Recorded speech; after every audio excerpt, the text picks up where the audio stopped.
हमने अपनी तरफ से कोशिश की है कि हिमाचल प्रदेश के लोगों की समस्याओं को विधानसभा में उठाया जाए। अब वॉकआउट करने के लिए हमने जाना है या नहीं जाना है, ये कांग्रेस से थोड़ा पूछेंगे। धारा 118 उसमें कौन से ऐसे बिंदु हैं, कौन से ऐसे पॉइंट्स हैं जिन पर विपक्ष को उस पे धारा 118 के अंदर जिस प्रकार की छेड़खानी हो रही है, इसका मतलब हिमाचल को बेचने की तैयारी की जा रही है। रैली विरोध प्रदर्शन कल हुआ तो उसको आपने नारा दिया था कि व्यवस्था पतन का, तो इसको भाजपा व्यवस्था पतन कैसे मानती है? मंडी के लोग परेशान हैं, मंडी के लोग डिजास्टर के कारण से दुखी हैं। मुझे लगता है जश्न मनाकर उनके घावों को और ज्यादा गहरा किया जाएगा, ऐसा मैं मानता हूँ। नमस्कार, मैं संजीव भारद्वाज और आप देख रहे हैं रोजाना हिमाचल न्यूज। आज सीधा हम बात करते हैं पूर्व उद्योग मंत्री विक्रम ठाकुर जी से, आज जो कि विधानसभा के शीतकालीन सत्र का अंतिम दिन है। तो आइए सीधा उनसे बात करते हैं। सर, रोजाना हिमाचल में आपका स्वागत है। Thank you very much, thank you. Sir, पहला सवाल हम आपसे ये लेंगे कि अभी तक जो 8-10 दिन जो सत्र की कार्रवाई रही है, उससे क्या विपक्ष संतुष्ट है? क्या विपक्ष के सवालों के सही उत्तर सदन में दिए गए? हिमाचल प्रदेश की विधानसभा पूरे हिंदुस्तान के अंदर ये माना जाता है कि परंपराएं यहाँ निभाई जाती हैं, अच्छे तरीके से जहाँ विधानसभा चलती है।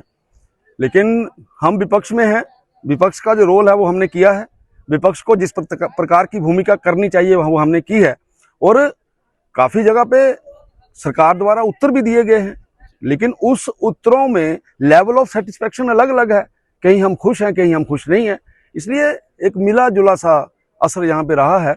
और हमने अपनी तरफ से कोशिश की है कि हिमाचल प्रदेश के लोगों की समस्याओं को विधानसभा में उठाया जाए। जी, तो जैसा कि सदन में टकराव, वॉकआउट और विरोध हुआ, उस पर सरकार का कहना है कि विपक्ष ने सिर्फ ड्रामेबाजी की, बहानेबाजी की और सदन को बाधित किया, जिससे कि जनहित के मुद्दों पर सार्थक चर्चा नहीं हो पाई। कोई भी ऐसा दिन बताइए जिस दिन विधानसभा 5 बजे तक नहीं चली हो। अब वॉकआउट करने के लिए हमने जाना है या नहीं जाना है, ये कांग्रेस से थोड़ा पूछेंगे। जब हमें लगेगा कि सरकार ठीक उत्तर नहीं दे रही है, सेटिस्फाइड नहीं है, हम चले जाएंगे। वो ठीक उत्तर देगी, हम बैठे रहेंगे। पूरे तरीके से विधानसभा चली है, डिस्कशंस हुई हैं, ये ठीक है। जैसा मैंने पहले कहा, लेवल ऑफ सेटिस्फेक्शन अलग अलग हो सकता है, और हमने जहाँ अच्छा नहीं लगा वहाँ हमने वॉकआउट किया है, जहाँ हमें अच्छा लगा हमने पार्टिसिपेट किया है। जी सर, एक भूमि सुधार को लेकर भी एक विधेयक जो जिसमें कि बदलाव धारा 118 को कुछ संशोधन की जो विधेयक अंदर सदन में पेश हुआ, उस पर चर्चा भी हुई। उस पर जो विपक्ष है उनका क्या? तक उसके ऊपर कोई चर्चा नहीं हुई है, वो आज रखा जाएगा, आज उसके ऊपर चर्चा होगी। लेकिन ये मेरा बोलना है कि जब जब धारा 118 में संशोधन आता है तो निश्चित तौर से हिमाचल प्रदेश के हितों के बारे में प्रश्न चिन्ह जरूर लगता है कि क्या हिमाचल के हितों को बेचा जा रहा है। और हम तो हर बोल भी रहे हैं कि जो 118 के अंदर जिस प्रकार की छेड़खानी हो रही है, इसका मतलब हिमाचल को बेचने की तैयारी की जा रही है। जी, उसमें जो धारा 118 उसमें कौन से ऐसे बिंदु हैं, कौन से ऐसे पॉइंट्स हैं जिन पर विपक्ष को उस पे धारा 118 का मतलब है कि हिमाचल प्रदेश के आम जनमानस के हितों की रक्षा करना, उनकी जमीन की रक्षा करना। तो जब जब उसके ऊपर संशोधन आएगा तो वो हिमाचल प्रदेश के हितों के साथ खिलवाड़ होगा। इसलिए जैसा भी संशोधन अब आएगा, जब हम उसको देख रहे हैं, पढ़ रहे हैं, उसमें यही लगता है कि हम बाहरी लोगों को किसी न किसी प्रकार की सपोर्ट कर रहे हैं। जी, जैसा कि हमने कल देखा कि विपक्ष के द्वारा, भाजपा के द्वारा बहुत ही एक जबरदस्त रैली विरोध प्रदर्शन कल हुआ, तो उसको आपने नारा दिया था कि व्यवस्था पतन का, तो इसको भाजपा व्यवस्था पतन कैसे मानती है? नौजवानों को 1 साल में 1 लाख नौकरियों का वादा, महिलाओं को 1500 रुपया पर महीना देने का वादा, किसानों को 100 रुपये लीटर दूध देने का वादा, ये सारी की सारी चीजें जब नहीं होती हैं तो इसको व्यवस्था पतन ही कहा जाता है। कर्मचारी दुखी है, पेंशनर्स दुखी है, सहारा जिनको योजना में पेंशन मिलती है वो दुखी है। जब पूरे का पूरा समाज दुखी है तो वो व्यवस्था पतन ही बोला जाता है उसको। इसलिए कल आपने व्यवस्था पतन के नारे के ऊपर भारतीय जनता पार्टी का जोश, कार्यकर्ताओं का जोश आपने देखा है।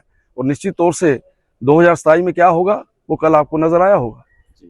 जैसा कि सरकार जो 3 साल का जो अपना जो उपलब्धियां रही हैं व्यवस्था परिवर्तन की, उसका एक जश्न मंडी में मनाने जा रही है, उस पर आपका क्या कहना है?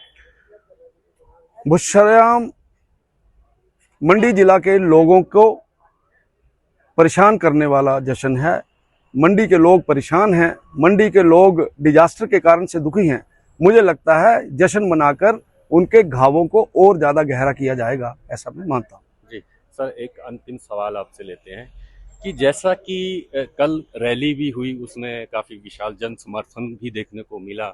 क्या भाजपा ये मान के चली है कि अब आगे जो होगी, जो जीत जो होगी या सरकार में आएगी, वो भाजपा आने वाली है?